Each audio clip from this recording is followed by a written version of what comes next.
समस्त को praise the Lord. आशा कर समस्ते भल थे। ये वीडियो को दया कर देखु।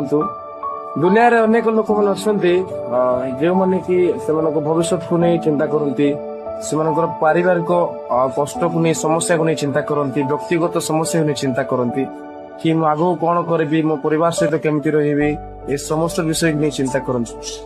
कि भाई मैंने गोटे कथा कहवाई चाहे, आम ईश्वर वाक्य देखुचु बहुत लोक मैंने दुख समस्या रोग कष्ट पुणी पूरी अनेक असुस्थतारू से रक्षा पाई, पुणी मुक्ति लाभ पाई।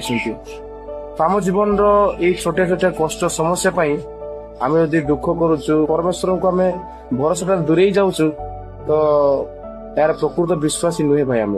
कारण जन विश्वासी जिते जीवन दुख आसे, कष्ट आसे, समस्या आसे, जेपरी परिस्थिति आसिले भी से जीवित ईश्वर से विश्वास रख। तो मु गोटे कथा कहवाई चाहे, आपण जीवन रे जो कौन समस्या हो, जो कौन परिस्थिति था ना कहीं प्रथमे उपस्थिति को जातु, से जीवित परमेश्वर निकट जातु, देखिए निहाती निहाती निहाती आपणकर समस्त समस्या दुख कष्टर आपण मैंने मुक्त लाभ पाइबे।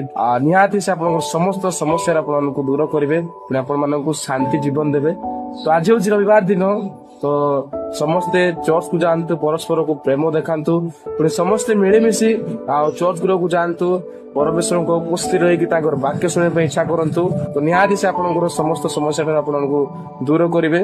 कारण परमेश्वर होती हमको प्रेम कर आसुंच आदि काल ठारू आज पर्यंत, पुणी चिरकाल से हमको प्रेम करती। तो निहाती आप दुख समस्या से जीवित ईश्वर को जनातु, से निहाती निहाती निश्चित भाव में आपणकर दुख कष्ट ठार आपको मुक्त करेंगे। कारण से एक जीवित ईश्वर जे कि प्रत्येक मुहूर्त आम सुरक्षा देके आसुंच, पुणी आगक सुरक्षा देवे। तो चर्च को जातु, समस्ते मिलमिशी से जीवित परमेश्वर गौरव प्रशंसा करतु। पुणी वीडियो को आप प्रत्येक फ्रेंड्स मान शेयर करतु। आमेन।